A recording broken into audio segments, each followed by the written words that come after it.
नमस्कार मंडळी, माझं नाव सचिन.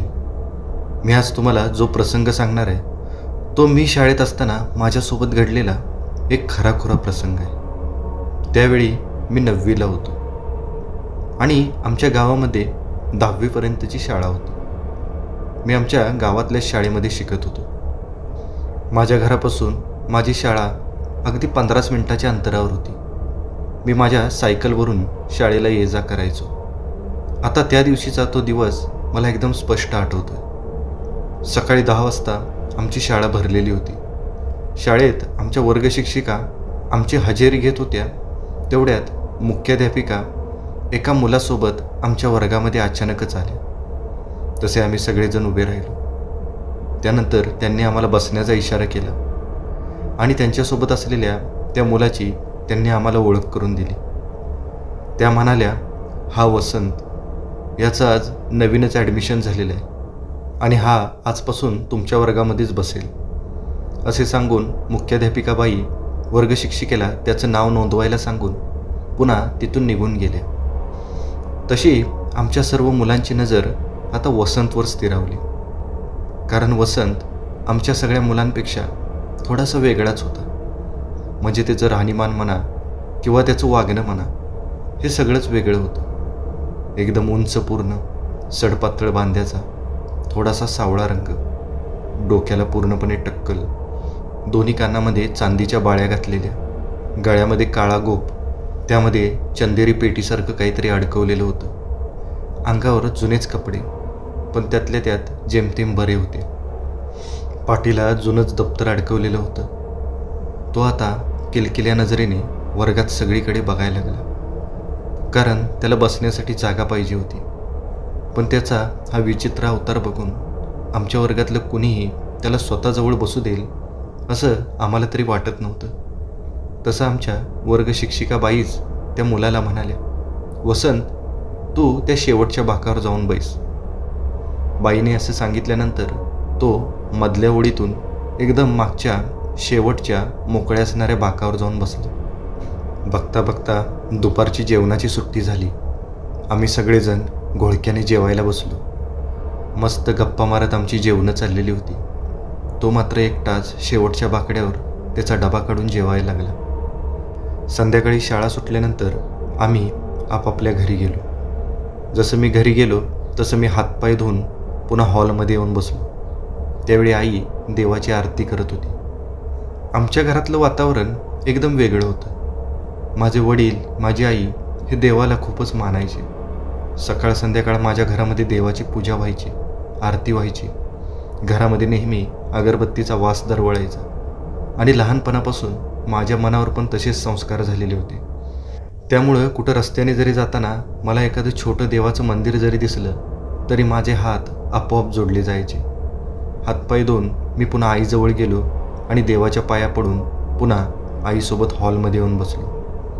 पुन्हा चहा पिता पिता आम्ही गप्पा मारायला सुरुवात केली आणि मी आईला आज दिवसभरात शाळेत घडलेल्या सगळ्या घटना सांगायला लागलो. आणि त्यात मी आवर्जून आज नवीन ॲडमिशन झालेल्या त्या वसंतचा उल्लेख केला आणि कसा तो इतरांपेक्षा वेगळा आहे हे मी आईला सांगितलं. त्यानंतर मी आईला हे पण सांगितलं की आमच्या वर्गातली कुणीही मुलं वसंतच्या जवळ जात नाहीत, त्याला मिसळून घेत नाहीत. तसं आई मला म्हणाली, असं करायचं नाही. आपल्या सगळ्यांना देवानेच बनवलेलं आहे. मग भेद करणारे आपण कोण आहोत? तो पण एक माणूसच आहे ना. तू उद्यापासून असं करायचं नाही. सगळे जरी त्याच्याशी बोलत नसतील तरी तू मात्र त्याला बोल, बघ त्याला किती बरं वाटेल. पण त्यानंतर आईने मला अजून एक सल्ला दिला. आई म्हणाली, त्याच्याशी बोल, मैत्री कर, पण सगळ्यात आधी तो माणूस कसा आहे हे जाणून घे. जर तो चांगला असेल तरच त्याच्याशी मैत्री ठेव. जर तो चांगला नसेल तर पुन्हा त्याच्यापासून लांब जा. आता आईने असं सांगितल्यानंतर मी ठरवलं की उद्यापासून वसंतशी एकदम चांगलं वागायचं. दुसऱ्या दिवशी मी 10 वाजता शाळेमध्ये पोचलो. सगळेजण आपापल्या बाकावर जाऊन बसले होते. त्यावेळी अचानक वसंत पण आला आणि तो पण एकदम मागच्या बाजूच्या बाकावर एकटाच जाऊन बसला. तसं मी चटकन माझं दप्तर घेऊन उठलो आणि वसंतच्या बाजूला जाऊन त्याच्या बाकावर बसलो. तसं त्यानं माझ्याकडे वळून बघितलं आणि गालात स्मित हास्य केलं. मी पण त्याच्याकडे बघून हसलो. पुन्हा मी त्याला म्हणालो, माझं नाव सचिन, आजपासून आपण दोघं मित्र. तेवढ्यात वर्गामध्ये वर्ग शिक्षिका आल्या आणि वसंतसोबत मला बसलेलं बघून त्यांना पण थोडंसं बरं वाटलं. दुपारी जेवताना फक्त मी माझ्या मित्रांसोबत जेवलो. आता त्यानंतर 2-3 दिवस असेच निघून गेले. आता वसंतची आणि माझी बऱ्यापैकी चांगली मैत्री झालेली होती. पण माझ्या मित्रांचं ठाम म्हणणं होतं की मी वसंतसोबत मैत्री करू नये. आता इथपर्यंत सगळं व्यवस्थित चाललेलं होतं. पण इथून पुढं माझ्या आयुष्यामध्ये 3 प्रसंग असे घडले की ज्यामुळं मला खूप मोठा धक्का बसला. आता यातला प्रसंग नंबर 1 मी तुम्हाला सांगतो. त्या दिवशी मी वसंतच्या बाजूलाच बाकड्यावर बसलेलो होतो. वर्गशिक्षिकाबाई पुढं आम्हाला शिकवत होत्या. मी फळ्यावरचं सगळं लक्ष देऊन बघत होतो. पण वसंतचं लक्ष मात्र शिकवण्याकडे नव्हतंच. तो खाली वाकून त्याच्या वहीमध्ये काहीतरी काढण्यामध्ये मग्न झालेला होता. तसं मी वसंतला थोडंसं डिवचलं आणि त्याला म्हणालो, अरे पुढं बघ ना, शिकवायचं पुढं चालू आहे का खाली चालू आहे? तसं तो काहीच बोलला नाही आणि तो पुन्हा माझ्या सांगण्याकडे दुर्लक्ष करून पुन्हा वहीमध्ये काहीतरी करत बसला. 2 लेक्चर झाल्यानंतर आमची लघवीची सुट्टी झाली. वसंत पण बाहेर गेलेला होता. त्यावेळी माझ्या मनात विचार आला की वसंत एवढा वेळ त्याच्या वहीमध्ये बघून काय करत होता हे एकदा बघावं. म्हणून मी वसंत तिथं नाही याची खात्री करून त्याच्या बाकाखाली ठेवलेली त्याची वही बाहेर काढली आणि ती वही उघडून मी आतली एक पानं चाळायला लागलो. तर त्यावरची विचित्र दृश्य बघून मला एक धक्काच बसला. वसंतच्या वहीच्या प्रत्येक पानावर त्यांनी वेगवेगळ्या प्रकारच्या राक्षसांची चित्र काढलेली होती. मी हे काय बघतो यावर विश्वासच बसत नव्हता. खरं तर 9वीच्या मुलानं असं काहीतरी करणं हे मला अपेक्षित नव्हतं. त्यानंतर वसंत यायला लागलेला मला दिसला म्हणून मी पटकन ती वही बंद करून पुन्हा बाकाच्या खालच्या कप्प्यामध्ये ठेवून दिली. त्यानंतर जो घडला तो प्रसंग नंबर 2. आता वसंतशी केलेल्या मैत्रीमुळं माझे बरेचसे मित्र माझ्यापासून दुरावले होते. आता मी जेवताना जरी त्यांच्यासोबत बसलो तरी ते माझ्याकडे दुर्लक्ष केल्यासारखं करायचे आणि मी आता एक दिवशी ठरवलं की त्यांच्यासोबत आपण जेवायचंच नाही. असं पण वसंत म्हणजे माझा मित्र एकटाच जेवतो, आपण त्यालाच कंपनी द्यायची.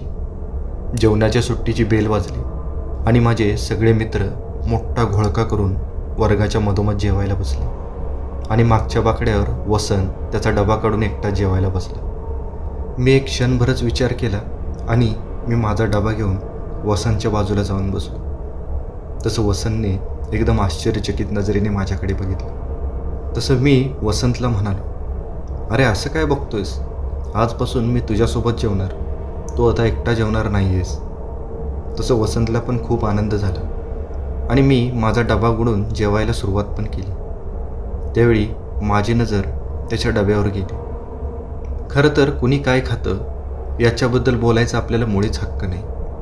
पण मला वसंतच्या डब्यामध्ये जे दिसलं ते थोडंसं विचित्रच होतं.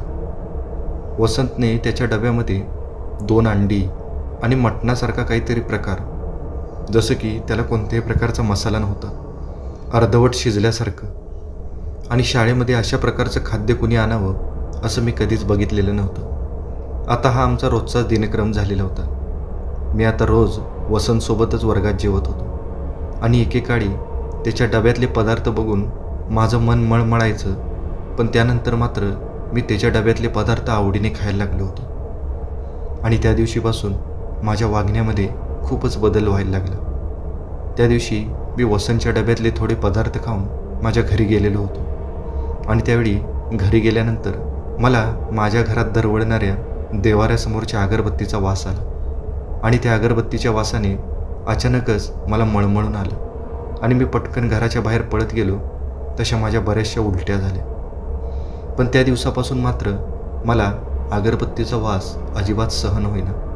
माझी देवाऱ्याजवळ जायची इच्छा पण होईना. आता माझ्या आयुष्यात घडलेला 3रा प्रसंग मी तुम्हाला सांगतो.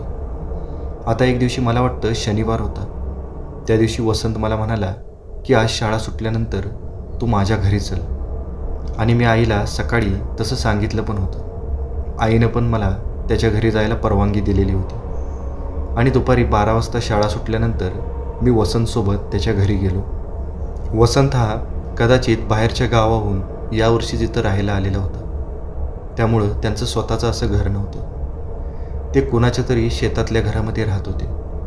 बरीचशी शेतं ओलांडल्यानंतर आम्ही एका छोट्याशा पत्र्याच्या शेडवजा घराजवळ गेलो आणि जसा मी वसंतच्या त्या घरामध्ये प्रवेश केला तसा काहीतरी जळाल्यासारखा एक उग्र दर्प माझ्या नाकामध्ये शिरला. अचानकच अंगावरचे केस सरसरून उभे राहिले आणि एक वेगळी जाणीव मला त्या ठिकाणी झाली. ते काय होतं मला माहीत नव्हतं, पण तिथलं वातावरण हे खूपच विचित्र होतं. मी त्या घरामध्ये गेल्यानंतर वसंतने मला घरातल्याच एका खाटेवर बसायला सांगितलं आणि तो बाजूच्याच एका खोलीमध्ये निघून गेला आणि माझ्यासाठी तो एका मळकट ग्लासमध्ये पाणी घेऊन आला. मी ते ग्लासभर पाणी माझ्या घशाखाली उतरवलं. तेवढ्यात त्या बाजूच्या खोलीतून एक बाई बाहेर आली. ती वसंतची आई होती. तिचा अवतार बघून मला एक धक्काच बसला. अंगावर हिरवी साडी, हातामध्ये पायामध्ये सगळी चांदीची आभूषणं, नाकामध्ये मोठी चांदीची नथ, कानामध्ये एवढे मोठे चांदीचे दागिने होते की त्या दागिन्यांच्या वजनामुळे कान खाली लोंबायला लागलेले होते. तिच्या गळ्यामध्ये पण भले मोठे चांदीचे दागिने होते. काळा कट्ट मळकट चेहरा आणि त्यावर चांदीचे पांढरे शुभ्र दागिने हे खूपच भयान वाटत होते. जशी ती चालत बाहेरच्या खोलीमध्ये आली तसं तिनं माझ्याकडे एकदा बघितलं. मी पण तिच्याकडे बघितलं आणि तिनं माझ्याकडे बघून एक स्मित हास्य केलं.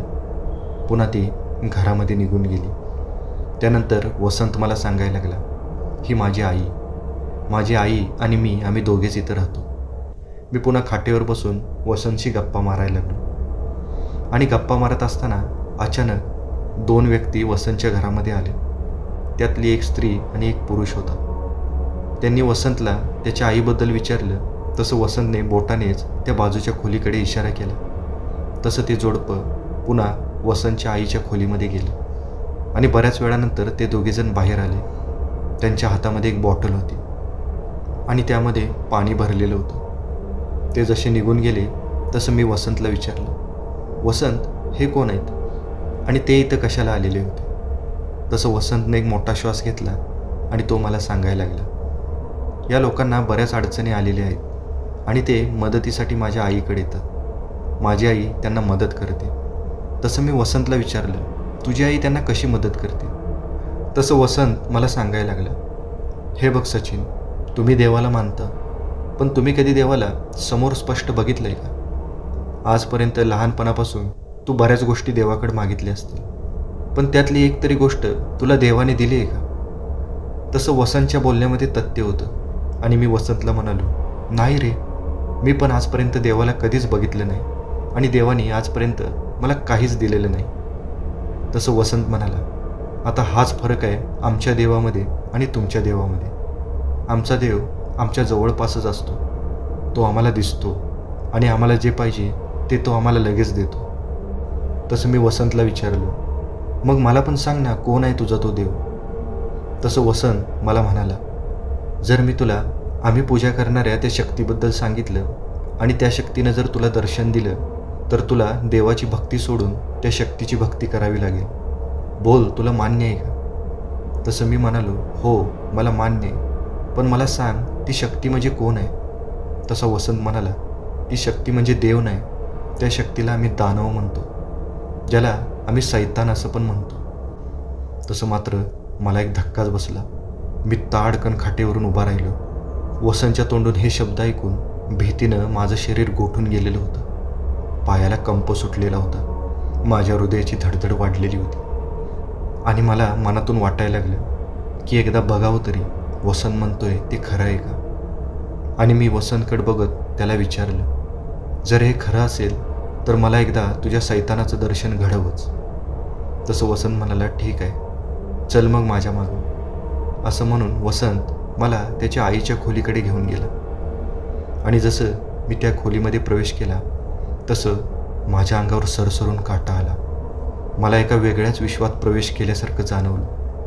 त्या खोलीच्या मधोमध जमिनीवर एक मोठं सैतानाचं चित्र काढलेलं होतं आणि त्याच्या चहूबाजूंना दिवे लावलेले होते आणि त्या खोलीमध्ये सगळीकडे मेणबत्त्या लावलेल्या होत्या. त्या खोलीमध्ये लाईटचा दिवा कुठंही नव्हता आणि त्या चित्राच्या पलीकडं वसंतची आई मौन धारण करून बसलेली होती. मी त्या खोलीमध्ये गेलो तसं एक कुबट वास माझ्या नाकामध्ये शिरलं. त्या वासाने मला मळमळायला लागलं. मी आता नाकाला हात लावून इकडं तिकडं मुंडी फिरवून त्या खोलीतल्या भिंतींकडे बघायला लागलो. त्यावेळी मला असं जाणवलं की त्या खोलीतल्या त्या पत्र्याच्या भिंतींवर खूपच विचित्र वस्तू अडकवलेल्या आहेत. काही ठिकाणी जनावरांची कातडी, तर काही ठिकाणी मेलेल्या जनावरांचे अवशेष अडकवलेले होते. आणि त्याचाच एक वेगळा विचित्र दर्प त्या खोलीमध्ये पसरलेला होता. आता मी आणि वसंत जसं त्या खोलीमध्ये गेलो तसं वसंतनं त्याच्या आईला हाक मारली. तशी त्याची आई त्या मौनातून बाहेर आली. त्यानंतर वसंत त्याच्या आईला म्हणाला, आई, हा माझा मित्र सचिन, याला सैतानाचं दर्शन घडव ना. जर त्यानं सैतानाला बघितलं तर तो आपल्यासारखंच वागायला तयार आहे. तसं वसंतच्या आईनं मला त्या चित्राच्या जवळ बसायला लावलं. मी मांडी घालून त्या चित्राजवळच बसलो. माझ्या बाजूला वसंत पण बसला. वसंतच्या आईने आता तिच्या बाजूला मांडलेल्या 2-3 वस्तू त्या चित्ररूपी राक्षसाच्या पोटाजवळ ठेवल्या, म्हणजे त्या चित्राची एकदम मधोमध ठेवल्या आणि त्या वस्तू पेटवून दिल्या. पुन्हा त्या आगीवर तिनं तिच्या बाजूला ठेवलेल्या वाट्यांमधल्या वेगवेगळ्या वस्तू टाकल्या. तसा त्या अग्नीनं चांगलाच भडाग्नी घेतला आणि त्या मोठ्या जाळातून एक लाल रंगाचा धूर बाहेर पडायला लागला. मी एकटक त्या धुराकडे बघत होतो. त्या धुराचा आकार हळूहळू एवढा मोठा झाला की तो त्या खोलीत बसेनासा झाला. आणि अचानक त्या धुराला एक आकार प्राप्त झाला आणि तो आकार एवढा विचित्र होत गेला की त्याला एका राक्षसाचं स्वरूप आलं.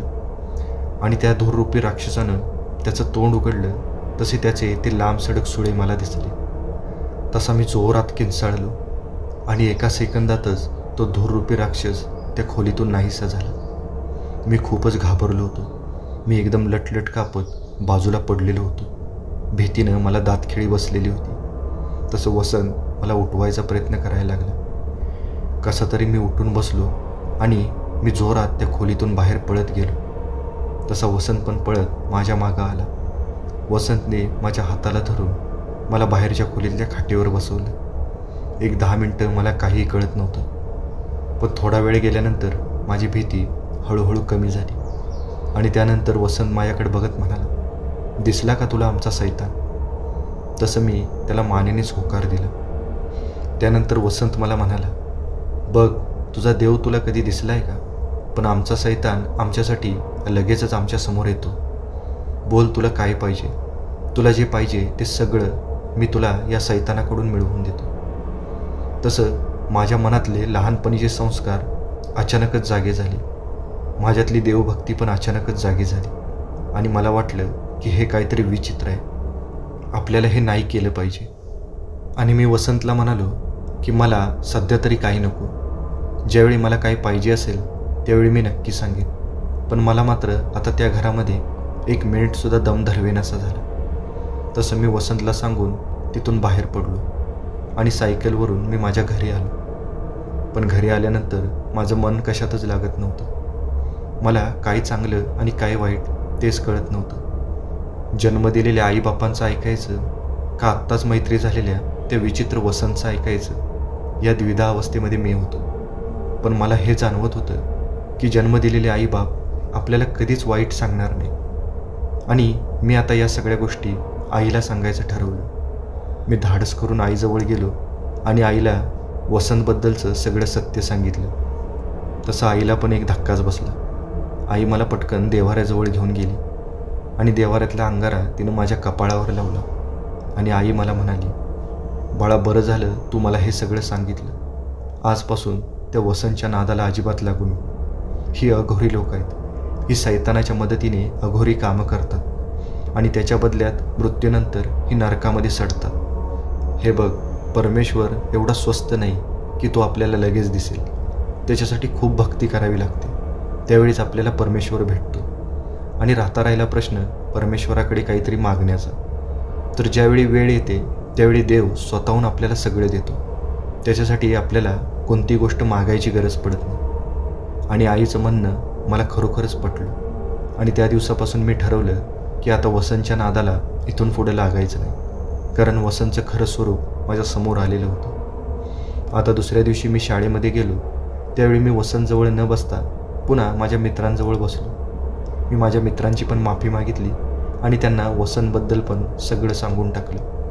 आणि सगळ्यांना मी हे पण सांगितलं की इथून पुढं कुणीही त्या वसंतच्या फारसं जवळ जाऊ नका.